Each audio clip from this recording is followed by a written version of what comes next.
Hi everyone, welcome back to Pages and Pours. My name is Robert, and tonight I'm doing a video just to show you a little bit of what I bought when I was out shopping this month.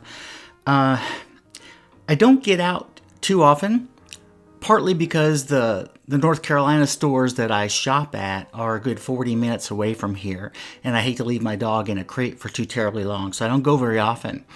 But I went last week or maybe the week before, and I also bought one bottle online, and so I have 6 bottles to share with you that I bought in October. We have a little over a week left of October, but I don't really anticipate doing any more shopping this month, so maybe this will be the only 6. But first, what I have in the glass tonight is actually a Scotch, even though most of this video is about the bourbon that I bought. This is the Glen Moray 12-year-old. Glen Moray is a lowland distillery, and there aren't really that many lowland distilleries around. It's a fairly large geographical area in Scotland, but there aren't that many distilleries, and they're generally known for fairly light, floral, delicate flavors. And Glen Moray is a pretty standard version of a lowland Scotch. In fact, Glen Moray is one of the better known ones from the region. It is a Diageo distillery, which means that it's 43%. Unfortunately, it's not 46 or better, which is kind of the benchmark for distilling to the point where you don't have to chill filter. So since it is 43%, this is bound to have been chill filtered, and it's probably also got a little bit of artificial color, although this is fairly light, so maybe it doesn't.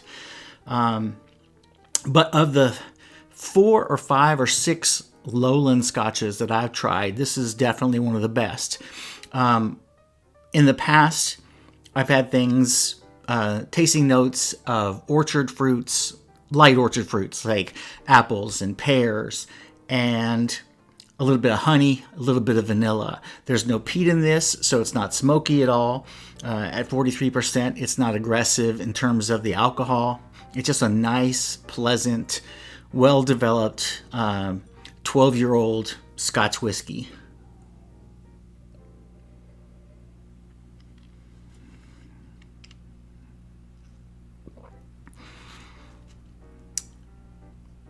Pretty much what I remember it being. Very nice, very gentle, subtle. It lasts a fairly long time. I can still taste it. It's not spreading to the sides of my tongues, which means there's not a lot of spice. It's all right there in the front and the middle, and it's fruit and a little bit of honey and a touch of vanilla. I actually get more vanilla in the aroma than I do on the taste.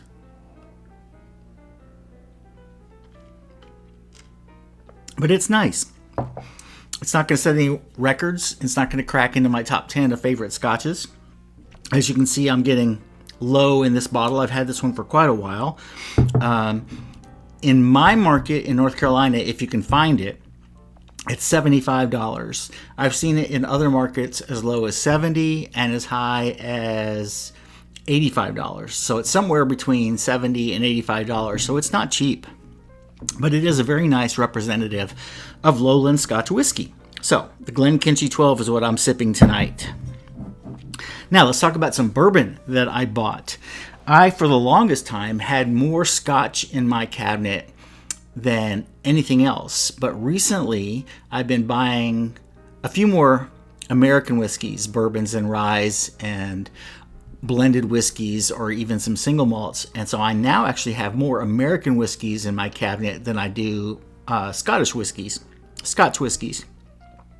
So this month, 5 of the 6 bottles that I bought were bourbons. So let's just get started. The first one I bought, and you can see it's already open. This is a replacement of one that I finished a month or 2 ago. This is the Old Forester 1910. It's 93 proof.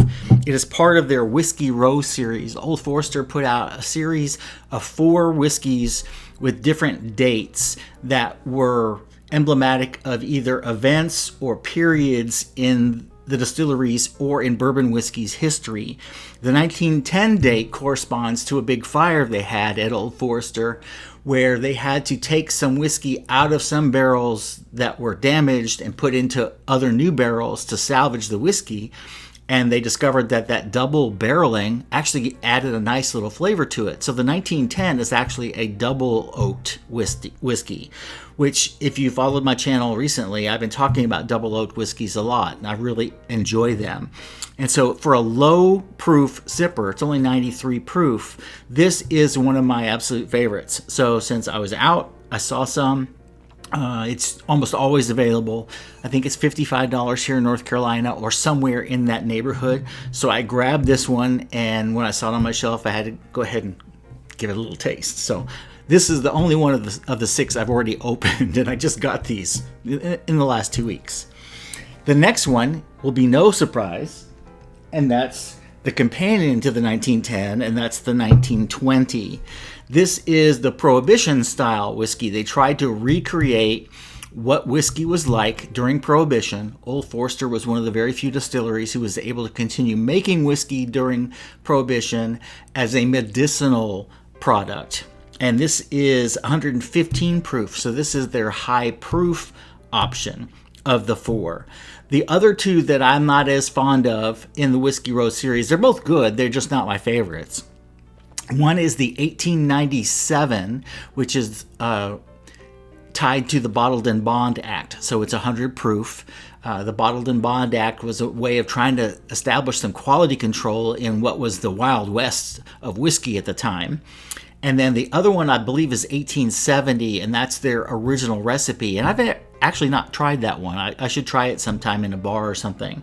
But the 1920 is their higher proof of the Whiskey Row series, and the 1910 is the double oaked, and these are the 2 favorites. And I think for a lot of people, these are their 2 favorites from that particular series, that lineup.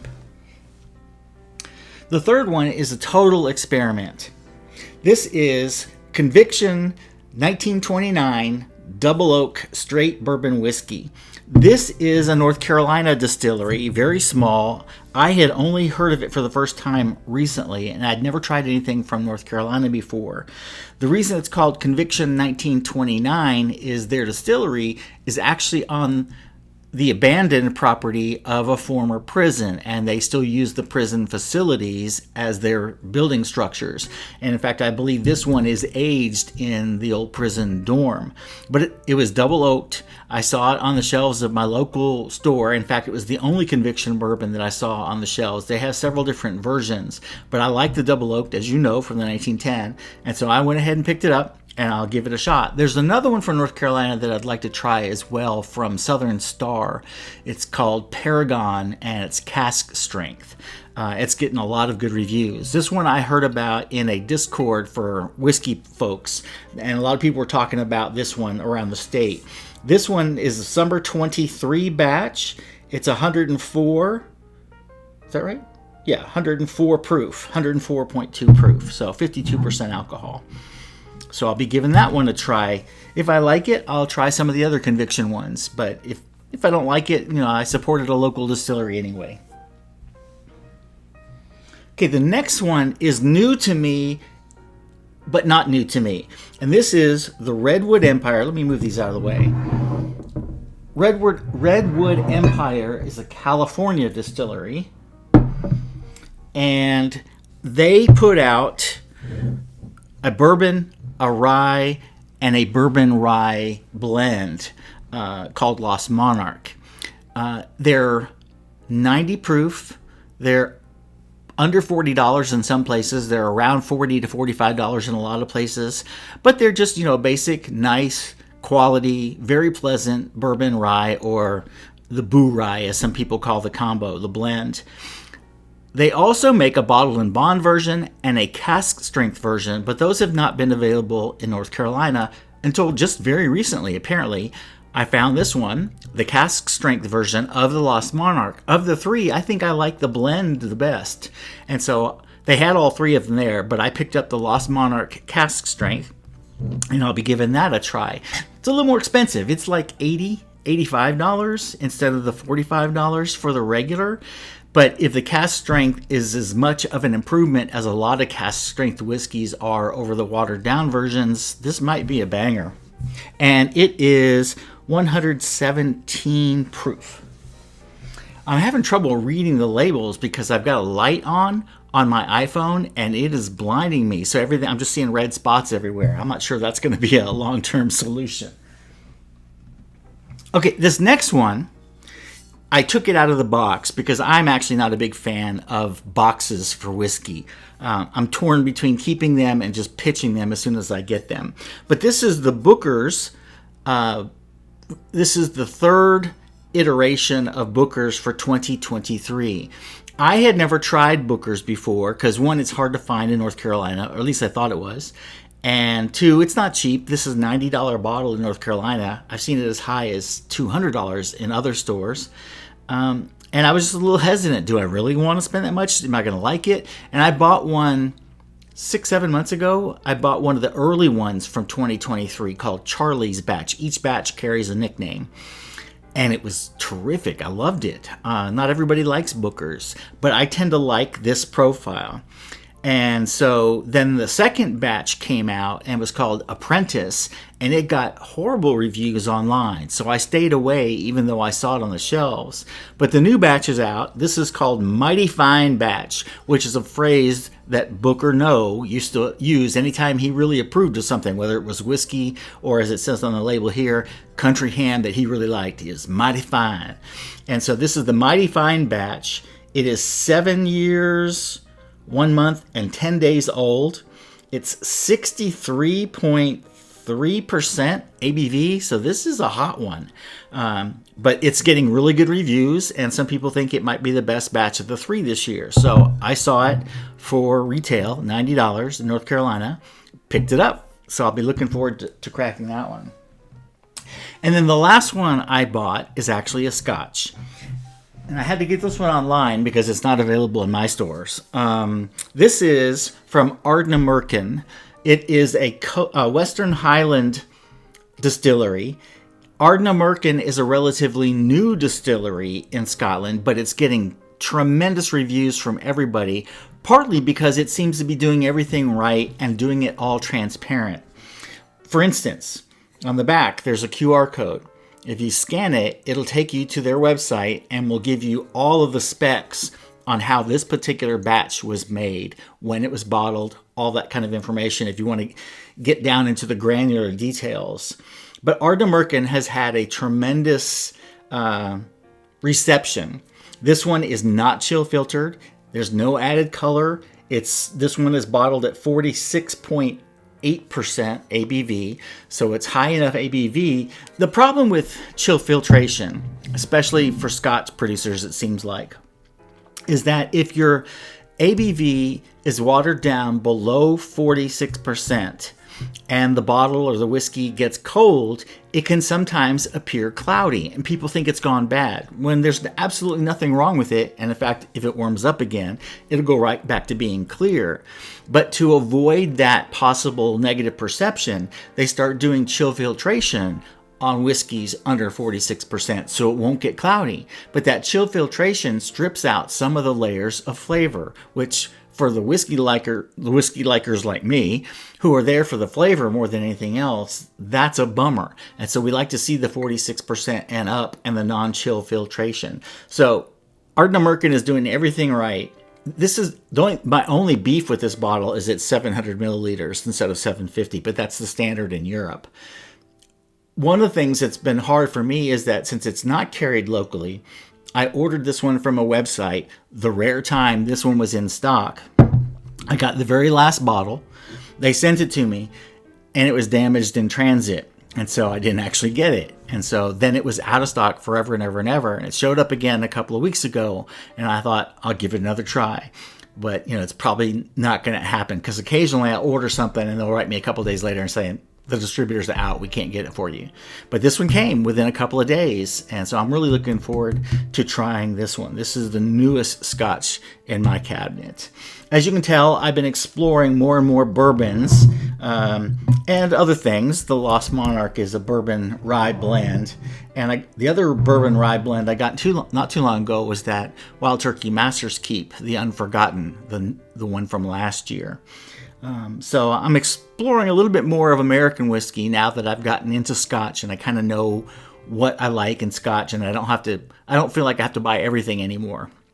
So that's what I bought. I'll probably next week do a video on the bottles that I killed. As you know, I've been on a mission to get rid of a lot of bottles that just have a pour or 2 pours left after being in my cabinet for a year or more. And I'm trying to get rid of bottles that I probably will never buy again. So next week, I plan to go through the bottles that I killed in October and talk about which ones of those I will get again, which ones I'll just let slip and go out of my collection completely.